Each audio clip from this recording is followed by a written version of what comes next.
Before I was hearing impaired, I was an athlete growing up. Sports was very important to me.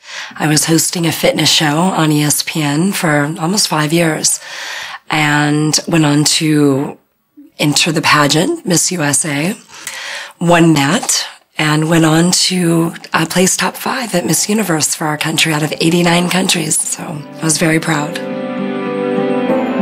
When I was in one of my acting classes and we were doing an exercise and they told me to close my eyes, the instructor, and listen to me while you're breathing and doing an exercise, I couldn't. I had to keep my eyes. He said, close your eyes. He got quite upset with me. Relax.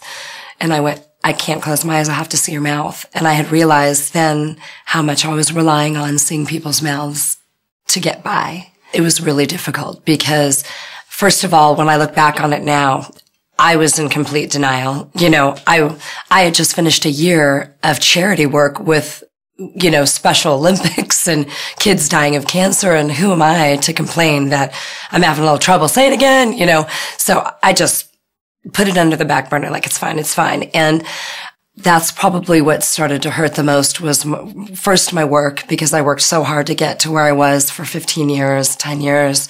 And then my friends and my family to become very frustrated with me. It really, they love me and they do protect me. So I'm not going to say that they don't, but it's the frustration was the hardest to deal with.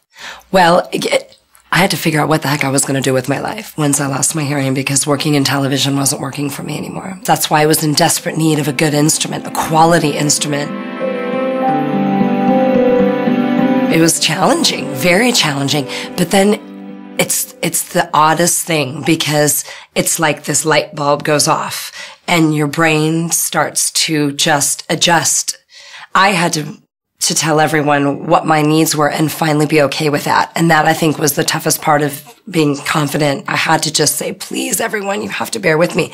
Now I can kind of get by without saying anything and they can't see it. So the kids actually like to do all the bright colors and, you know, I like to do the color I would put on my toenails. But this one is silver, which is really fun.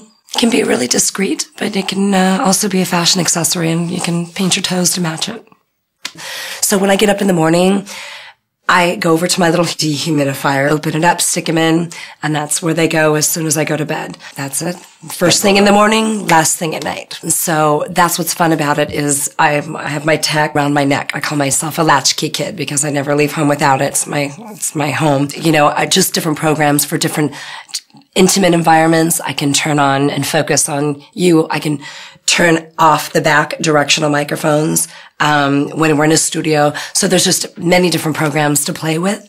My favorite is the TV mode. I can listen to the TV in my hearing aids. I can listen to the phone. I can listen to those other programs that are specific to my hearing. It just changed my life so much. You know, I feel much more confident in relationships and